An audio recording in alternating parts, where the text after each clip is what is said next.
देखिए, हमारे पड़ोस में जंगें छिड़ गई हैं।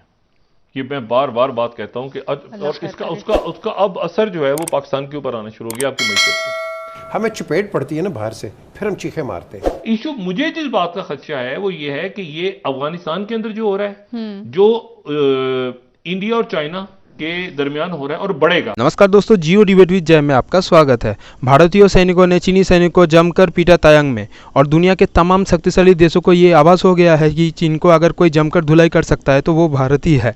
और इस जंग का असर पाकिस्तान में आना तो शुरू हो गया है। साफ दिख रहा है पाकिस्तान मीडिया के आंख में ये डर। मैं रो रो के हर चैनल पे गया हूँ।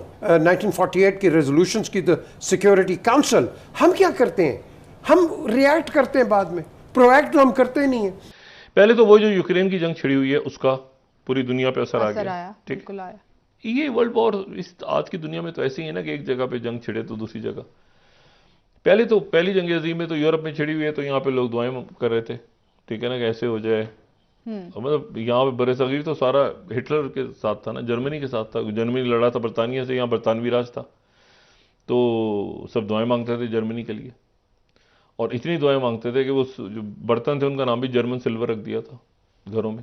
जर्मन सिल्वर का बर्तन है वो, बड़ा कीमती बर्तन। जर्मन सिल्वर एक धात बन गई थी जर्मन सिल्वर, वो इसलिए कि जर्मनी के लिए दुआएं करते थे लोग यहाँ बैठ के कि जर्मनी जीत जाए। जर्मनी की लड़ाई हो रही थी, हाँ जी, बिल्कुल बिल्कुल बिल्कुल तहरीक के खिलाफ हुआ। तो उसके बाद सल्तनत उस्मानिया, मतलब जो जो जर्मनी के अलाइज थे उनके साथ यहाँ से लोग थे। अच्छा, अब इशू ये है कि ये जो पड़ोस में जो जंग छिड़ी है, अब ये जो एक मुस्तकिल जंग है, ये जंग जो है ये है चाइना और इंडिया की। जैसे इंडिया और पाकिस्तान की एक जंग है जो मुस्तकिल है, तो मतलब वो कोई जंग बंदी वो सीज फायर होता है, जंग बंदी नहीं है, तो सीज फायर हो जाता है, लेकिन अपनी जगह एक तनाज़ा खड़ा है। फौजें खड़ी हैं, कोर्स आमने सामने सियाचिन पे, हर वक्त तैयार 24 घंटे, वो बिल्कुल, यानी फौजें आमने सामने खड़ी हैं पाकिस्तान और इंडिया की, और सीज फायर होता है। सीज फायर खत्म हुआ, सीज फायर खुल गया, सीज फायर खत्म हुआ, तो ये कोई अमन तो नहीं है ना कि सियाचिन पे फौजें आमने। तो इधर भी इसी तरह से चाइना और इंडिया की अब एक जंग छिड़ चुकी है। वो जंग कम होती है, ज्यादा होती है, कम होती है, ज्यादा, पुरानी जंग है। और जहां पे सरहदी तनाज़ात होते हैं तो वहां के ऊपर, वहां पे जंगें खत्म नहीं। आप देखें ना ये क्या हुआ है अभी ईरान और खलीजी ममालिक के दरमियान, यूएई के दरमियान। उन्होंने कहा 3 जजीरे, उस वक्त जब पिछली सदी के अंदर यहाँ पे कई सौ साल पहले यहाँ पर अरब ममालिक, अरब कबाइल आए थे, तो वो एक मसला खड़ा है। अब ये जो मसला है ये अरुणाचल प्रदेश का है, और अरुणाचल प्रदेश जो है ये, अगर चेयरमैन माओ की वो जो उनका था, चेयरमैन माओ का मशहूर व मारूफ बात कि जी 5 उंगलियां, वो कहते हैं ना 5 उंगलियां हैं जी, और 5 उंगलियां, और दाएं हाथ की 5 उंगलियां और हथेली, तो हथेली तो हो गई ये तिब्बत, और 5 उंगलियों में आप शुरू कर दें मगरिब से लेके मशरिक तक जी। तो 5 उंगलियों में आप, पहली उंगली हो गई लद्दाख, दूसरी हो गई नेपाल, तीसरी हो गई सिक्किम, फिर हो गई भूटान, और फिर हो गई अरुणाचल प्रदेश। तो ये जो LAC, line of actual control जी, लाइन ऑफ कंट्रोल तो ये कश्मीर में है ना, लाइन ऑफ एक्चुअल कंट्रोल है चाइना के साथ, जिसको चाइना नहीं मानता, जिसको बॉर्डर एरिया कहा जाता है, जिसको जहां चाइना नहीं मानता। और चाइना इससे पहले ये मैकमोहन लाइन थी जी, ये मैकमोहन लाइन थी जो मैकमोहन, सर हेनरी मैकमोहन ने बनाई। और उसमें उस वक्त ये था कि बर्तानिया था, और बर्तानिया का फड्डा चाइना से नहीं हुआ, बर्तानिया का फड्डा पड़ा हुआ था रशिया से, जो ग्रेट गेम चल रहा था। तो वो यहां पर उन्होंने कहा कि ये बफर बीच में बने इलाका, ताकि रशिया यहां पर ना आ जाए। और उन्होंने ये शिमला एग्रीमेंट किया जी।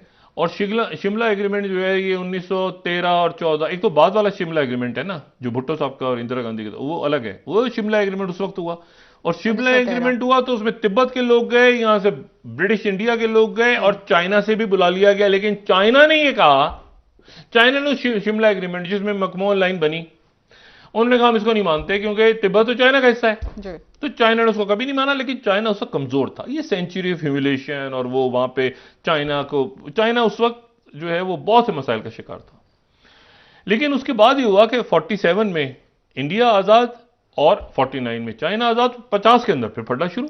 पहला फड्डा ही तिब्बत के ऊपर स्टार्ट हुआ और इन इलाकों में शुरू हुआ। चाइना ने कहा तो हमारी टेरिटरीज हैं, वापस लेंगे। जैसे आज तक वो कहते हैं कि ताइवान को वापस लेंगे, इस तरह वो कहते हैं अरुणाचल प्रदेश को वापस लेंगे। हम भूटान हमारा हिस्सा है, नेपाल हमारा हिस्सा है, लद्दाख हमारा हिस्सा है, और इसके ऊपर कोई कॉम्प्रोमाइज नहीं है। अच्छा, ये लेकिन अब एक इसमें एक इशू और है जो पहले ही दिन से, आज से 2-2.5 साल से हम सवाल उठा रहे हैं और इसका सवाल का तसल्ली बख्श जवाब ही नहीं मिलता। ये G20 की, अभी G20 समिट हुई ना बाली में, तो उसकी सदारत इंडोनेशिया से आ गई है, किसके पास? इंडिया के पास।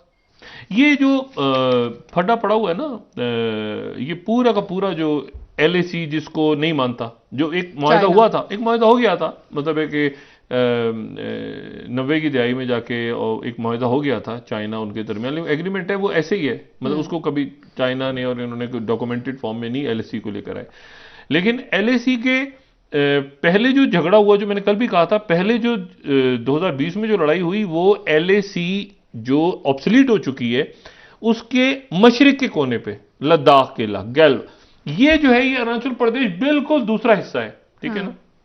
यानी अरुणाचल प्रदेश और सिक्किम एक तरफ है, लद्दाख एक तरफ है, और बीच में उत्तराखंड और हिमाचल प्रदेश।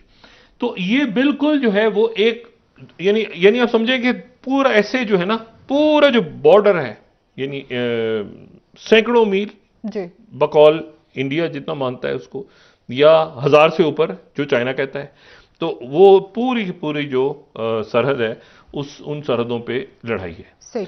अच्छा, अब उसके बाद कंटेनमेंट भी हो गई है।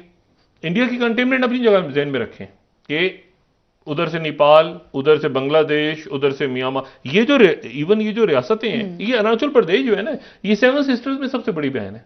अच्छा, ये सबसे बड़ी और सबसे बड़ा इलाका है इसका, ठीक है ना।